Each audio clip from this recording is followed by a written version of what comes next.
Good morning students. आज हम पढ़ेंगे कारा की सेक्सुअल रिप्रोडक्शन के बारे में।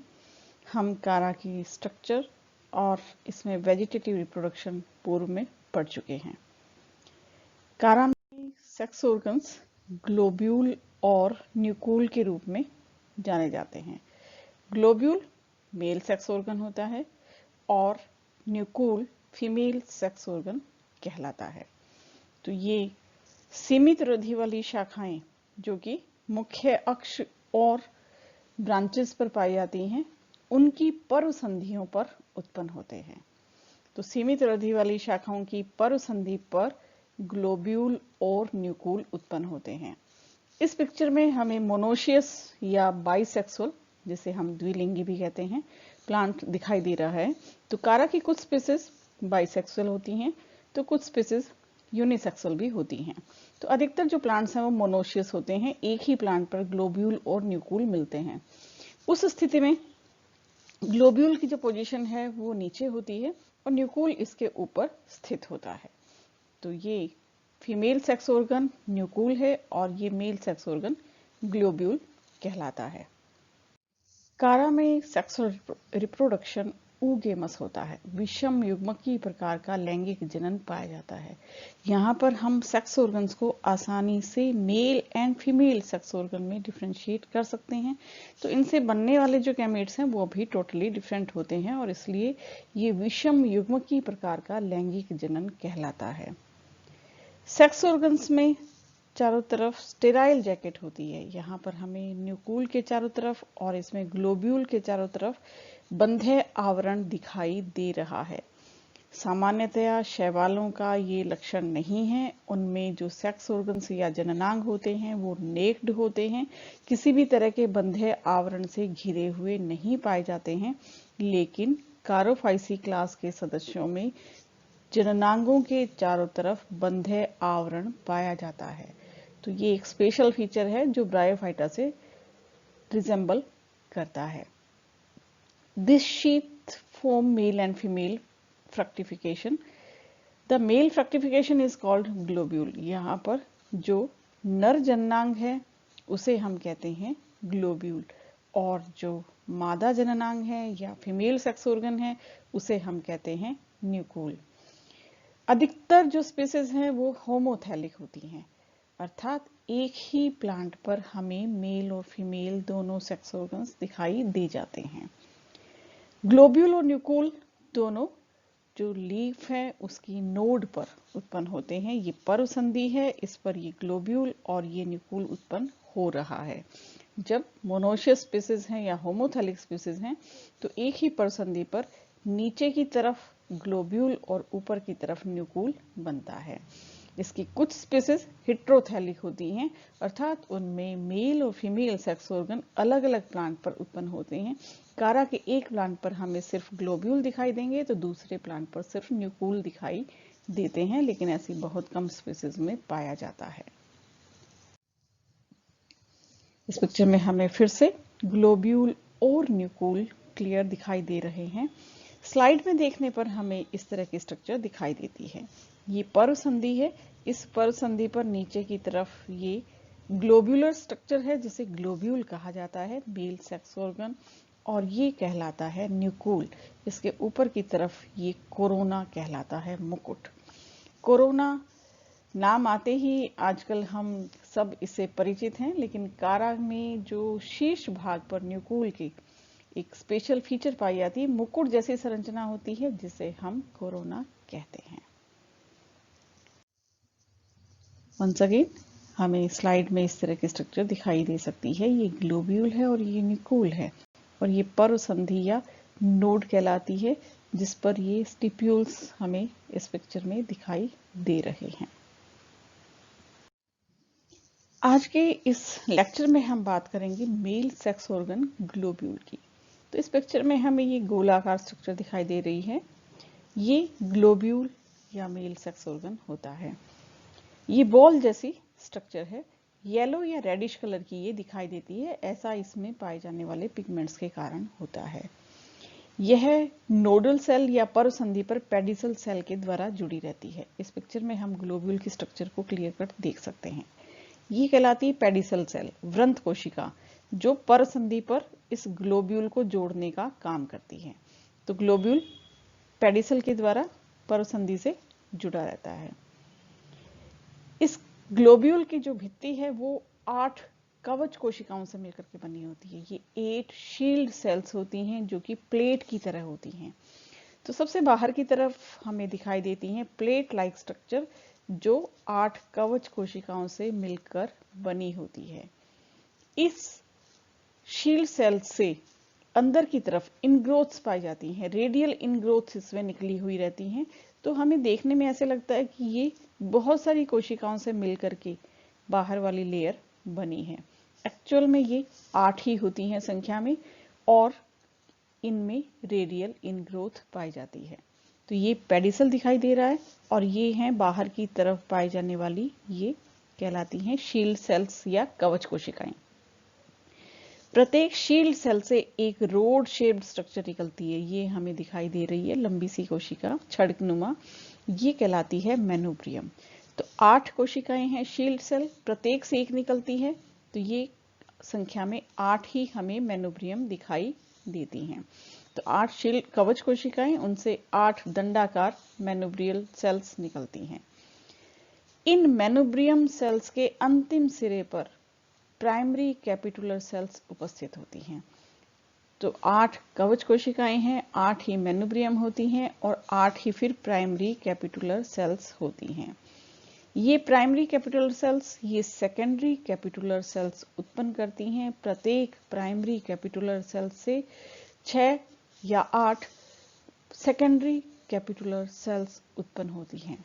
इन सेकेंडरी कैपिटुलर सेल्स के से ये एंथ्रीडियल फिलामेंट्स बनते हैं, जो कि ब्रांच या अनब्रांच्ड हो सकते हैं। तो सेकेंडरी कैपिटुलर सेल से ये एंथ्रीडियल फिलामेंट्स हमें दिखाई दे रहे हैं। तो नंबर 4 स्ट्रक्चर इसमें जो दिख रही है वो है एंथ्रीडियल फिलामेंट्स। तो इस तरह से ग्लोब्यूल के स्ट्रक्चर में हम मोटे तौर पे देख सकते हैं कि एक तो पेडिसल सेल होती है, वृंत कोशिका होती है, उसके बाद उसमें 8 कवच कोशिकाएं होती हैं, शील्ड सेल्स, उसके बाद 8 रोड शेप्ड स्ट्रक्चर होती हैं जिन्हें हम मेनोब्रियम कहते हैं। इन मेनोब्रियम से 8 प्राइमरी कैपिटुलर सेल्स निकलती हैं। प्राइमरी कैपिटुलर सेल से सेकेंडरी कैपिटुलर सेल्स उत्पन्न होती हैं, जो कि बनाती हैं एंथ्रीडियल फिलामेंट्स को, और इन सब स्ट्रक्चर से मिलकर के कारा का मेल सेक्स ऑर्गन ग्लोब्यूल बना होता है। तो ग्लोब्यूल के सेंटर में हम देखते हैं कि 8 प्राइमरी कैपिटुलर सेल्स पाई जाती हैं। ये कैपिटुलर सेल पेडिसल सेल से जुड़ी रहती हैं। मेनोब्रियम सेल्स प्राइमरी कैपिटुला से जुड़ी रहती हैं। सेकेंडरी कैपिटुला और टर्शरी कैपिटुला उत्पन्न हो सकते हैं प्राइमरी कैपिटुलर सेल से। बहुत सारे एंथ्रीडियल फिलामेंट्स निकलते हैं सेकेंडरी कैपिटुलर सेल से, और जो एंथ्रीडियल फिलामेंट है उसकी प्रत्येक कोशिका एंथ्रीडियल प्रोपर की भांति कार्य करती है, और यह परिवर्तित या मेटामॉर्फोज्ड होकर के एंथेरोजोइड का फॉर्मेशन करती है। तो आगे हम इसकी डेवलपमेंट में ये सभी स्ट्रक्चर्स देखेंगे। ग्लोब्यूल का फॉर्मेशन नोडल सेल से होता है, और ये नोडल सेल एडैक्सियल साइड पर उपस्थित होती है। नोडल सेल कार्य करती है एपिकल सेल की भांति और डिवाइड होकर के 2 सेल्स बनाती है। इनमें से जो लोअर सेल होती है वो बहुत बार डिवाइड होती है। अपर सेल इसमें पेडिसल सेल कहलाती है।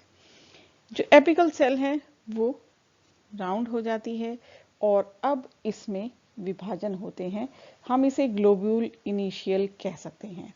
यह ट्रांसवर्स डिवीजन के द्वारा डिवाइड होकर के एक तो पेडिसल सेल बनाती है, और अपर वाली सेल है वो ग्लोब्यूल मदर सेल का फॉर्मेशन करती है। पेडिसल सेल आगे डिवाइड नहीं होती, यह सिर्फ वृद्धि करके वृंत का निर्माण करती है ग्लोब्यूल के। और जो ग्लोब्यूल मदर सेल जिसे हम कह सकते हैं या ग्लोब्यूल इनिशियल कहते हैं, वह डिवाइड होती है। उसमें एक दूसरे के समकोण पर 2 विभाजन होते हैं, और उसके बाद उसमें एक ट्रांसवर्स डिवीजन होता है, जिसके कारण वो पहले क्वाड्रेंट और फिर ऑक्टेंट का निर्माण करती है। तो इस एपिकल सेल के अंदर पहले तो 2 वर्टिकल डिवीजन होते हैं एक दूसरे के समकोण पर, जिसे क्वाड्रेंट या चतुर्थांशक बनाती है और उसके बाद इसमें एक ट्रांसवर्स डिवीजन होने से ये ऑक्टेंट का फॉर्मेशन कर देती है। 8 कोशिकाओं से बनी हुई संरचना। इस ऑक्टेंट में अब परिणत विभाजन होते हैं प्रत्येक में, यानी ऑक्टेंट की 8 कोशिकाओं में 2 परिणत विभाजन होते हैं। परिणत विभाजन का मतलब होता है पैरेलल टू सर्कमफेरेंस, पूरे घेरे में ही परिणत विभाजन होता है। घेरे के समानांतर डिवीजन होने से इसमें लेयर्स बन जाती हैं। तो 8 कोशिकाओं में जब 2 परिणत विभाजन होते हैं तो हमें 8-8 कोशिकाओं की 3 लेयर्स प्राप्त होती हैं, 3 परत बन जाती हैं। इनमें से जो सबसे आउटर मोस्ट 8 सेल्स की लेयर होती है ये तो शील्ड सेल्स कहलाती हैं। जो मिडल सेल्स हैं वो मेनोब्रियम का फॉर्मेशन करती हैं और जो इनर मोस्ट सेल्स हैं वो बन जाती हैं प्राइमरी कैपिटुला। तो इस तरह से ग्लोब्यूल की डेवलपमेंट के समय पेडिसल सेल आगे विभाजित नहीं होती, लेकिन उसमें ऊपरी भाग पर स्थित जो एपिकल सेल हैं वो 2 वर्टिकल और एक ट्रांसवर्स डिवीजन द्वारा डिवाइड होकर के 8 कोशिकाओं की संरचना करती है। और अब इस ऑक्टेंट में 2 पेरिक्लाइनल डिवीजन होते हैं जिसके कारण 8 सेल्स की 3 लेयर्स बन जाती हैं। इसमें हम पिक्चर के द्वारा इसे स्पष्ट करेंगे। तो ये सेल है, इसके अंदर डिवीजन होने से जो बेसल सेल का फॉर्मेशन हो गया और ये बेसल सेल फिर पेडिसल सेल का फॉर्मेशन करती है। जो अपर सेल है उसमें 2 वर्टिकल और एक ट्रांसवर्स डिवीजन होने से यहाँ पर ये दिखाई दे रही है। इस तरह से परिणत विभाजन पहला और फिर दूसरा। तो बाहर की तरफ 8 सेल्स की परत है, फिर बीच में ये पतली परत है मध्यवर्ती जो मेनोब्रियम बनाएगी आगे जाकर के, और ये सेंटर में प्राइमरी कैपिटुलर सेल्स दिखाई दे रही हैं। तो ये जो बेसल सेल है ये तो बनाती है पेडिसल सेल और ये बाहर की तरफ प्लेट लाइक स्ट्रक्चर है ये बनाती है शील्ड सेल। बीच में ये हमें दंडाकार सेल्स दिखाई दे रही हैं, ये मेनोब्रियम, और ये सब कहलाती हैं प्राइमरी कैपिटुलर सेल्स। वंस अगेन इस पिक्चर में और क्लियर हो जाती हैं। ये प्लेट की तरह फैल जाती हैं। मेनोब्रियम रोड शेप्ड स्ट्रक्चर इलोंगेटेड होकर के बनाती हैं और सेंटर में प्राइमरी कैपिटुलर सेल्स पाई जाती हैं। प्रत्येक प्राइमरी कैपिटुलर सेल से फिर ये छोटी छोटी हमें सेकेंडरी कैपिटुलर सेल्स इनके सिरे पर दिखाई दे रही हैं, जिनसे फिर ये एंथ्रीडियल फिलामेंट्स उत्पन्न हो जाते हैं। ये एंथ्रीडियल फिलामेंट्स, यहाँ पे हमें और भी ब्रांच्ड या अनब्रांच्ड एंथ्रीडियल फिलामेंट्स की उत्पत्ति इन सेकेंडरी कैपिटुलर सेल से हो जाती है। तो ये पेडिसल सेल, ये बाहर की तरफ प्लेट की तरह हमें शील्ड सेल्स या कवच कोशिकाएं दिखाई देती हैं। इनसे ये अंदर की तरफ इनग्रोथ्स, रेडियल इनग्रोथ्स निकली हुई दिखाई दे रही हैं। ये रोड शेप्ड कहलाती हैं मेनोब्रियम, ये वाली सेल्स, और इनके अंतिम सिरे पर छोटी छोटी प्राइमरी कैपिटुलर सेल्स और फिर ये सेकेंडरी कैपिटुलर सेल, और उसके बाद इनसे एंथ्रीडियल फिलामेंट्स निकले हुए दिखाई दे रहे हैं। तो ये ग्लोब्यूल की डेवलपमेंट कहलाती है। शील्ड सेल्स लिटरली एक्सपेंड होती हैं, ये ग्लोब्यूल की साइज को बढ़ाती हैं। मेनोब्रियम जो है ये इलोंगेट हो जाती हैं। प्राइमरी कैपिटुला से सेकेंडरी, कई बार टर्शरी कैपिटुलर सेल्स भी निकलती हैं और ये प्राइमरी, सेकेंडरी, टर्शरी कैपिटुलर सेल्स से एंथ्रीडियल फिलामेंट्स की उत्पत्ति होती है। प्रत्येक एंथ्रीडियल फिलामेंट की जो सेल्स हैं एंथ्रीडियल सेल्स कहलाती हैं और ये एंथीरोजॉइड में रूपांतरित हो जाती हैं। एंथीरोजॉइड्स या पुमणु यहाँ पर बाइफ्लैजिलेटेड कॉइल्ड स्ट्रक्चर होती हैं, स्पाइरली कॉइल्ड होते हैं और द्विकशाभिकीय संरचना के रूप में पाए जाते हैं। एंथीरोजॉइड्स मैच्योर हो जाते हैं। अब ये एंथीरोजॉइड्स इस जो ग्लोब्यूल है वहां से रिलीज कैसे होते हैं?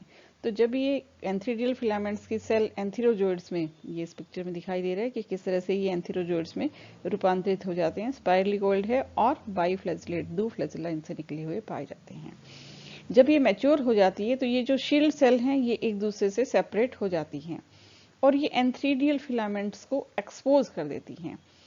एंथ्रीडियल वॉल या एंथ्रीडियम की जो भित्ति है उसमें एक छिद्र हो जाता है और यहाँ से ये एंथीरोजॉइड्स एस्केप हो जाते हैं और पानी में तैरते हैं। अभी हम एक और पिक्चर में देखेंगे किस तरह से एंथ्रीडियल फिलामेंट्स बाहर ग्लोब्यूल से भित्ति को तोड़ करके निकल जाते हैं। तो ये इसकी डेवलपमेंट वंस अगेन, तो एपिकल सेल है, इसमें डिवीजन होता है। ये नीचे वाली नोडल सेल कहलाती है, बीच वाली पेडिसल सेल और ऊपर वाली एंथ्रीडियल मदर सेल कहलाती है। इस मदर सेल में ये वर्टिकल डिवीजन हो रहा है, 2 वर्टिकल डिवीजन होता है, जिससे ये क्वाड्रेंट का फॉर्मेशन कर देती है। 4 कोशिकाएं हमें दिखाई दे रही हैं। अब इन चारों कोशिकाओं में एक परिणत विभाजन होता है। ये पहला परिणत विभाजन है। बाहर की तरफ 4 कोशिकाएं और अंदर की तरफ ये डार्क शेडेड 4 कोशिकाएं बन जाती हैं। अब इसमें एक और परिणत विभाजन होता है इन चारों कोशिकाओं में। दूसरे परिणत विभाजन के द्वारा हमें 1, 2 और 3 लेयर दिखाई देती हैं। तो ये यहाँ पिक्चर में हमें सामने 4 कोशिकाएं दिखती हैं। एक्चुअल में ये ऑक्टेंट बनने के बाद इसमें परिणत विभाजन होते हैं, संख्या में 2। अब 8-8 कोशिकाओं की 3 परत बन जाती हैं। सबसे बाहर वाली शील्ड सेल्स, बीच वाली मेनुब्रियम और सबसे सेंटर वाली ये कहलाती हैं प्राइमरी कैपिटुलर सेल्स। तो प्राइमरी कैपिटुलर सेल से फिर बनती हैं सेकेंडरी कैपिटुलर सेल। इस पिक्चर में देखो ये क्लियर कट दिखाई दे रही है, ये बाहर की तरफ है शील्ड सेल्स। इससे ये रोड शेप निकल रही है जिसे हम मेनुब्रियम कहते हैं। इस मेनुब्रियम के ऊपर प्राइमरी कैपिटुलर सेल्स पाई जा रही हैं। प्राइमरी कैपिटुलर सेल से ये निकलती हैं सेकेंडरी कैपिटुलर सेल्स और इनसे फिर उत्पन्न होते हैं एंथ्रीडियल फिलामेंट्स। अब एंथ्रीडियल फिलामेंट्स की जो सेल्स हैं वो एंथ्रीडियल सेल की भांति कार्य करती हैं और इनका प्रोटोप्लाज्म मेटामॉर्फोज, प्रत्येक सेल का प्रोटोप्लाज्म रूपांतरित होकर के या मेटामॉर्फोज्ड होकर के एक स्पाइरली कॉइल्ड बाइफ्लैजिलेट एंथीरोजॉइड का फॉर्मेशन कर देता है। तो ये ग्लोब्यूल की भित्ति को तोड़कर निकलते हुए दिखाई दे रहे हैं एंथ्रीडियल फिलामेंट्स और इनमें एंथीरोजॉइड्स पाए जाते हैं जो कि यहाँ से रिलीज होकर के पानी में चले जाते हैं और फिर न्यूक्लियोल तक पहुंच करके फर्टिलाइजेशन में भाग लेते हैं। तो ये थी ग्लोब्यूल की स्ट्रक्चर और उसकी डेवलपमेंट। इस पिक्चर में हमें क्लियर कट दिखाई दे रही है नोड या परसंधि। इस परसंधि पर निचले की तरफ ग्लोब्यूल या मेल सेक्स ऑर्गन पाया जाता है, ऊपर की तरफ फीमेल सेक्स ऑर्गन पाया जाता है। ये इसका कोरोना दिखाई दे रहा है, मुकुट की तरह संरचना न्यूक्लियोल की। ग्लोब्यूल गोलाकार स्ट्रक्चर होती है। इसमें सबसे बाहर की तरफ शील्ड सेल्स या कवच कोशिकाएं पाई जाती हैं। कारा में एक तो ये ध्यान रखना है कि सेक्स ऑर्गन्स के चारों तरफ स्टेराइल जैकेट या बंध्य आवरण पाया जाता है। अब हम देखते हैं कि एंथीरोजॉइड तो एंथ्रीडियल फिलामेंट्स में पाए जाते हैं, उसके बाहर कितनी सारी सुरक्षात्मक परतें हैं। शील्ड सेल है, मेनुब्रियम है, कैपिटुलर सेल्स हैं और उसके बाद एंथ्रीडियल फिलामेंट्स पाए जाते हैं। तो बाहर की तरफ आउटर मोस्ट लेयर 8 कवच कोशिकाओं से मिलकर बनती है। उनसे फिर रोड शेप स्ट्रक्चर निकलती हैं जिन्हें 8 मेनुब्रियल सेल कहते हैं। मेनुब्रियल सेल से 8 प्राइमरी कैपिटुलर सेल निकलती हैं। प्रत्येक प्राइमरी कैपिटुलर सेल से सेकेंडरी और फिर टर्शरी कैपिटुलर सेल्स उत्पन्न हो सकती हैं और इन पर फिर एंथ्रीडियल फिलामेंट्स उत्पन्न होते हैं। एंथ्रीडियल फिलामेंट्स के अंदर एंथ्रीडियल सेल्स पाई जाती हैं जो मेटामॉर्फोज्ड होकर के बाइफ्लैजिलेट स्पाइरली कॉइल्ड एंथीरोजॉइड्स का फॉर्मेशन कर देती हैं। तो ये थी ग्लोब्यूल की स्ट्रक्चर और उसकी development. That's all. Thank you.